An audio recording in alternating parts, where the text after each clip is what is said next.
Howdy lovelies, how are you all doing?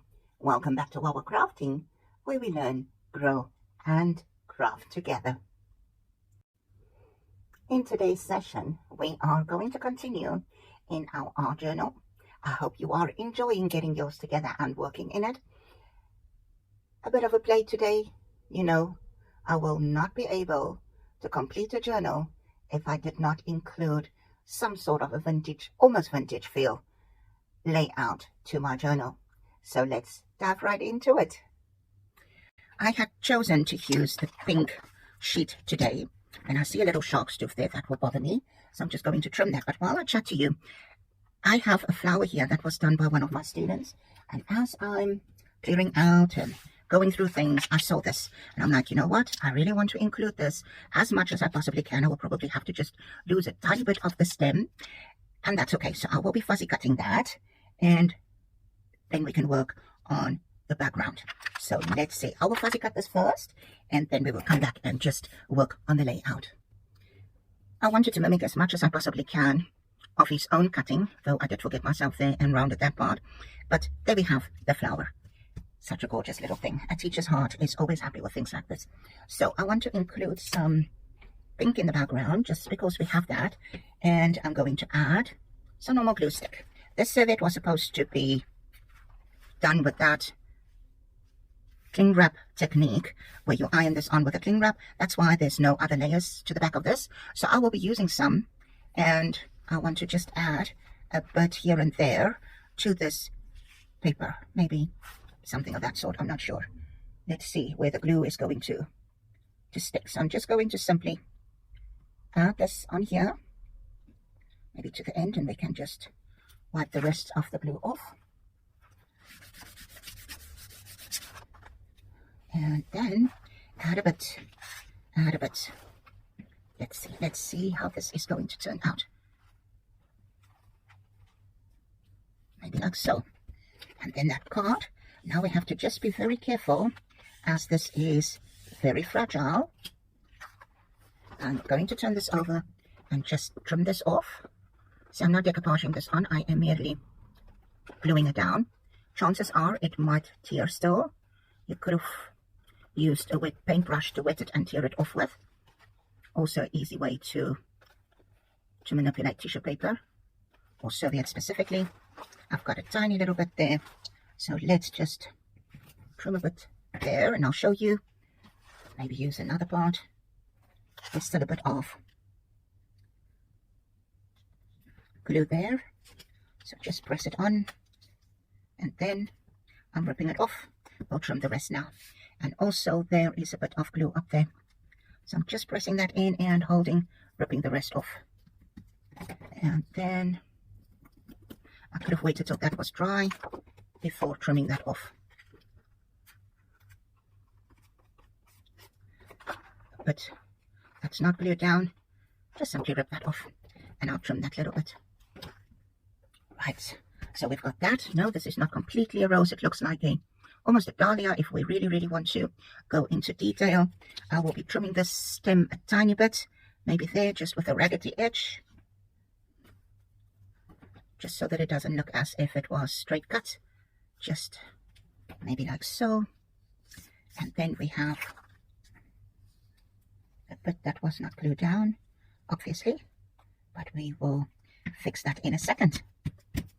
And now a tiny bit, I think, here as well. Let's just get the composition, just some sort of an idea. All right, some vintage paper. Let's add some vintage strips. I always have a few that is available, all kinds of bits and bobs. Let's see, don't really want to go too much into the complete browns, kind of like that. Let's see what else is there other than book pages. Always book pages in my brown box. There's another one of that. Those are strips that I normally cut off the edges of book pages, and then I just stamp on them, not to throw away those ends. And if you don't know what I'm talking about, this is the bottom part of a page. So when I want to use the printed text, I will simply trim that off and keep that. So if this was my page, this is what I will do. Keep the strips, which will obviously be longer, and I will be stamping on those. There will be a strip this side there and the top part, and I stamp on those, trim it down, and use it either for sentiments or stamping like that. So we can maybe take that piece, and then I need to look for a bit of pink, just a tiny bit of pink paper as well. When making a page like this, I normally first go through the scrub-ins to see what I have before I will cut up a new strip or a new sheet of paper. And sometimes you will find that you do have a bit. Now, this came all from the scrub-in. So I am immediately going to add this. I think this will round it off quite well, but I don't want such a wide strip. So let's see. Top and bottom. There. Just a pencil from there, and obviously there. A bit of cutting, maybe like that. And again, the strip that's left, I'm not going to throw that out. Just to make sure I have enough, I'll trim a little bit further. But this will be salvaged for something else. That can be on a greeting card. It can be part of an embellishment. You can decorate an envelope with that. And like I said many times before, if you don't have a definite plan and time frame, that is also important for you to use your scraps. Just rather throw it away. Doesn't help you just hoard and don't use it. It is important that you actually use your pieces that you save. And like I said, I normally first look in my scrap bins before I even continue with a page. I just want to pull this one down slightly, and then I'm going to trim these ends.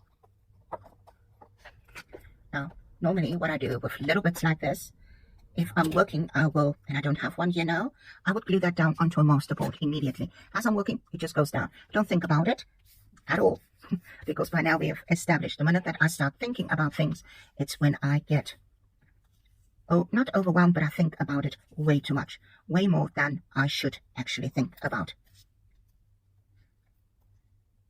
And then it takes me forever to finish a layout or a project. If I decided on paper, let's see, sometimes, yes, I don't use everything that I took out. You will see today, I'm not going to use every piece of paper that I took out from the boxes. And yes, I say boxes because I actually have one for my vintage, which is the brown varieties of paper, newspaper, print, text, all of that. And then for the other pieces, I would then get that. Just to show you quickly, I will start a masterboard that I can continue with. Now this is A5 size paper. What I will do with these tiny bits that's now left, I will not think much about it, would go into the dustbin, and I'll rather just now add this to a sheet without thinking about it. If you don't like the look of it, you can cover it again later. But I can now add this for a shabby chic page. I'll just use that one just to give you an idea. And I might just show you with other pieces as well that I'm cutting off. Just putting it at random without thinking too much. Just line it up, and eventually this can be made into a card front, tags, whatever. So just keep this to one side so that it's easily accessible. And let's see, I like the look of this already. My little flower is looking good, but I just see I had done my orientation like this, and it should be the other way. So I should have done it straight in this instance, which I didn't. So I'll keep with this, and I'll just repunch that hole. And this one I will just close up, so it's not the end of the world. So to fix my issue with not lining up, I'm grabbing one of my previous sheets, lining it up there, just redoing the hole there, and I just made a mark on my other journal layout, so I can cover up this hole here, and I will punch that one out. So that's easily rectified. Remember, it's only paper. It's only paper. We can fix this. It's not something that cannot be fixed. And I can use the smaller hole. Let's quickly do that. Be mindful of your fingers in there. Sometimes you tend to hold the thing, or I do anyway, and it has happened that I have pinched a finger already. So now we have 3 holes, but this one will be covered shortly, real shortly, and easily.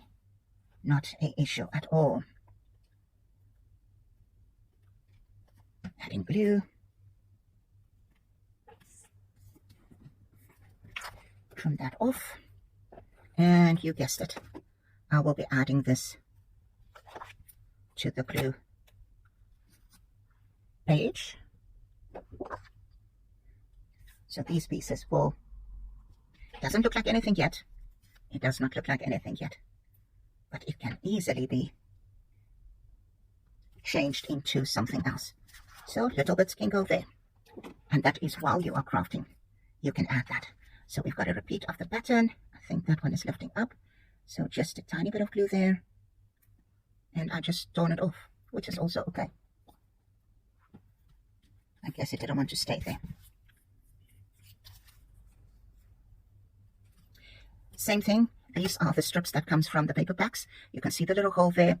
This is now long enough for me to put it there and use as a extra piece scrap that is now being used. And that is why I say scrap should be useful. And to think outside the box is sometimes a little bitty of a challenge, because what do you do with the strips? What do you do with the scraps? How do you apply it? Where do you apply it? Anyway, you would use normal paper. See what you have first before you add anything else. Again, we trim that just to tidy it up. Yes, you could trim it all at the end. I will not be able to do that though. Now here, I rather want to use that one so that I've got the complete rows in there. I like that. I so like that. And I probably put too much glue on here.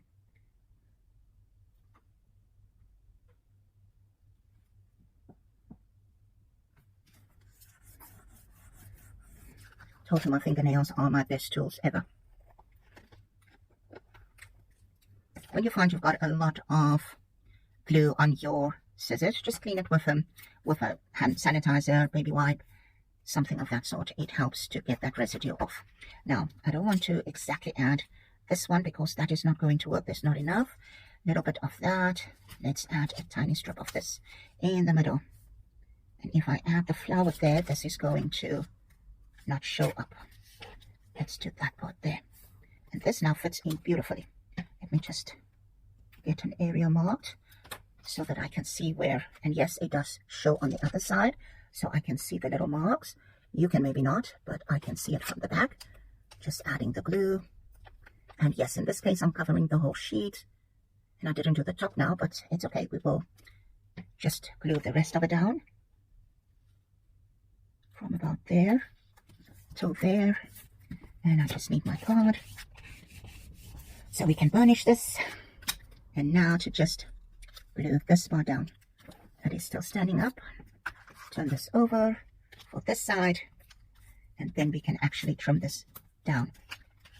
One last scrape of the card over it to burnish it, and then we can trim this.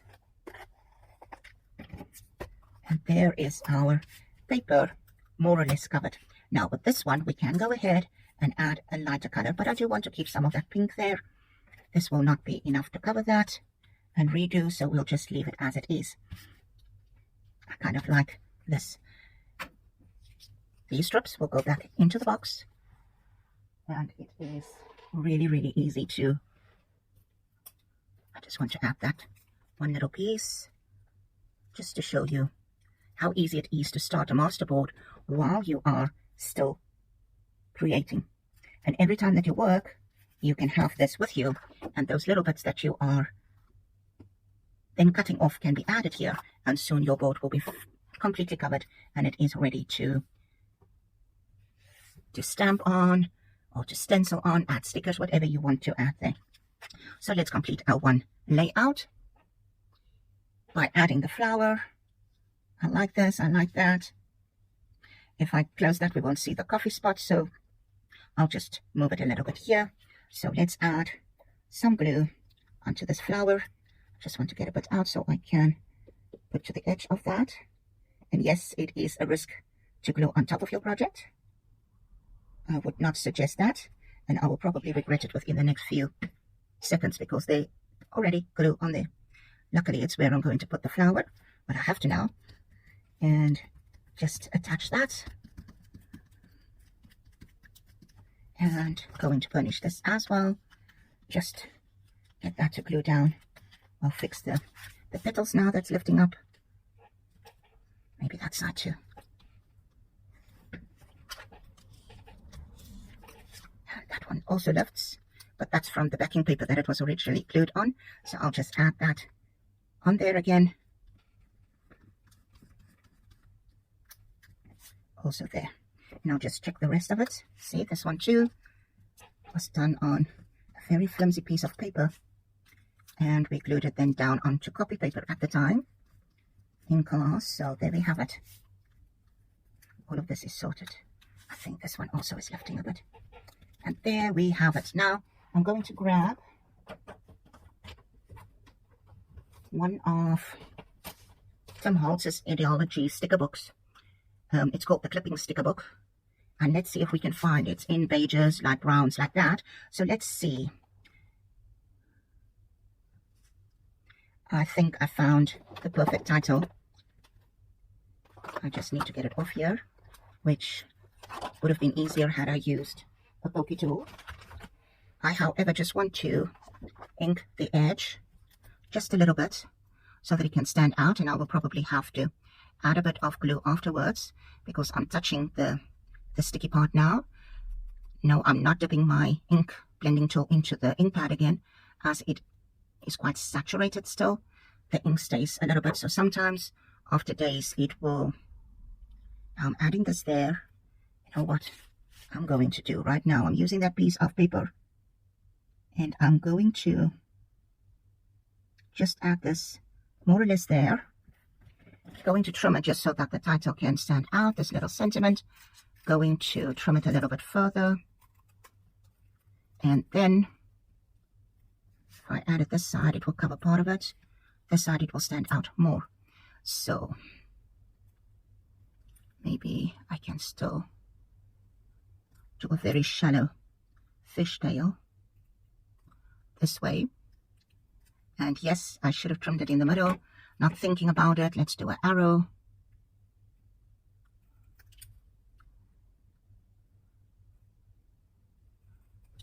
And anybody that is looking at this page will think I'm referring to the flower, which is, yes, very, very true. But the little person that gave me this is just such an amazing and beautiful thing. And no, I'm not being degrading when I call him a thing. He's just amazing, absolutely amazing. And there we have this page. Now I want to just use, this is Distress Oxide Picked Raspberry, and I'm just going to ink the edge of this circle right around. And then when I get to, oops, there's a part that's hanging over a little bitty, a tiny bit, just like a bitty. And this will make me think of him forever and ever and ever. Such a beautiful child. I miss them dearly. And there's my page done. The most beautiful thing. I love my flower. I really, really do love my flower. Thanks for joining me. Go try working in your journal, our journal again. And if you do, tag Wawa Crafting on social media if you feel so inclined. And if you want to see more content like this, give me a thumbs up. As always, I'd appreciate it if you subscribe to my channel and hit that notification bell. See you back soon. Same place, same time. Goodbye.